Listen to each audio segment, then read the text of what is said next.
Hey guys, sorry I'm not here today. This camera lens seems a little dusty on this iPad. I don't think it's the clay, do you? Okay, so I have a couple of ideas for you when you're making your thank you card or your postcard today with Miss Meyer. Here we go. One of my favorite drawing tools is pen and ink. Some of you guys have gotten to use this with me and some of you haven't. When you get the jar, put it in this plastic container, take the top off, put the top next to it, and then you're going to use your nib pen. This is the nib and this is the pen holder, right? Your nib holder, and you're going to dip it in there.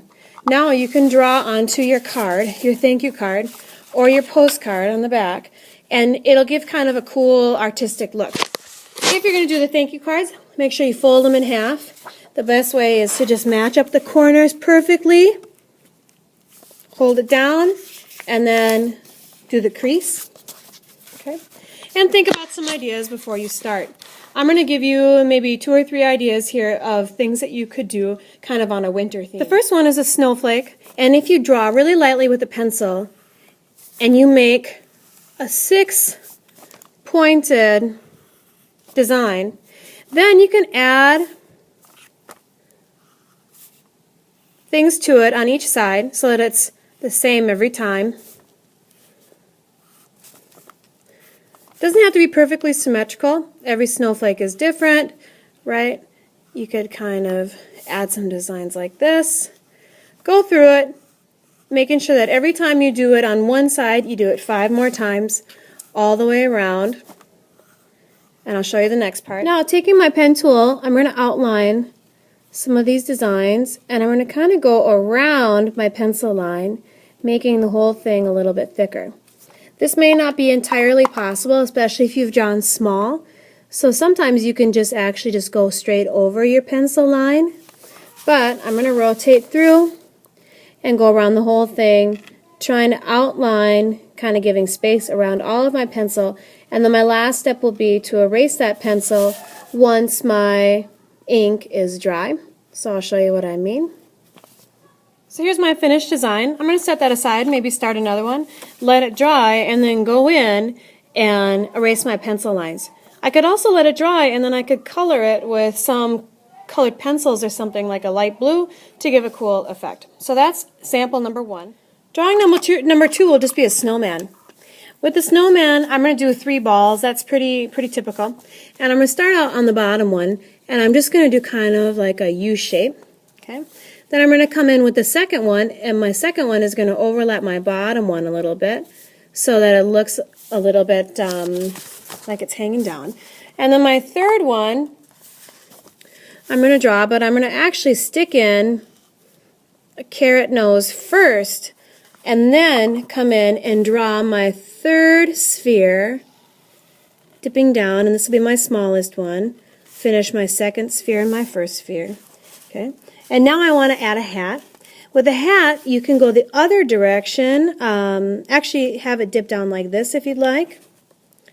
Give it kind of a fluffy brim, and then a little ball. Okay. Then the details are the most fun with the snowman. You could add buttons, you could add sticks, and all these things make for kind of a whimsical design that doesn't have anything to do with any holiday. You can always just stick a mitten here on one of the sticks coming out for an arm. Another one, this one's behind those, so you don't see it coming out the side, you see it coming from behind. Put another stick on there with a little mitten, like that. And then you can do little dots for eyes and little raisins or whatever rocks for the mouth. Now the last part is you add in some snow behind it, and snow is never really a perfect line like that. And then you can add some snowflakes by just doing little teeny circles in the air as if it were celebrating a snowy winter. So here's option number 2 is snowman. Option number 3 would just be to think of an object in the winter, like a sled or maybe hot cocoa or something, and draw that singular object on your postcard, for example. In this case, I'm going to do hot cocoa. Okay.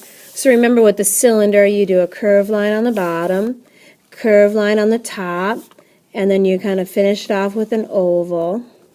And I actually kind of may try to draw some marshmallows in there. I'm going to have my handle coming out right here, coming back in. And with your iPads, you can kind of Google some of these things and try to practice drawing them before you go to your final, especially if you're going to be doing the pen and ink, since it is more permanent. Okay? And make sure you put the line in the inside for where the liquid is. And, oh, I made a line right here for the side of the cup. And now I could think of something nice to put on here. A nice message for students at Ramsey could say, stay warm, and think of kind of a fun way to write it. You could practice writing it somewhere else, maybe in a notebook first before you go straight to your postcard. But stay warm is a nice message that doesn't have to do with any holidays in particular. And then I could go in and color this. So guys, have a great day today. I'll see you next class, and have fun with these cards and postcards.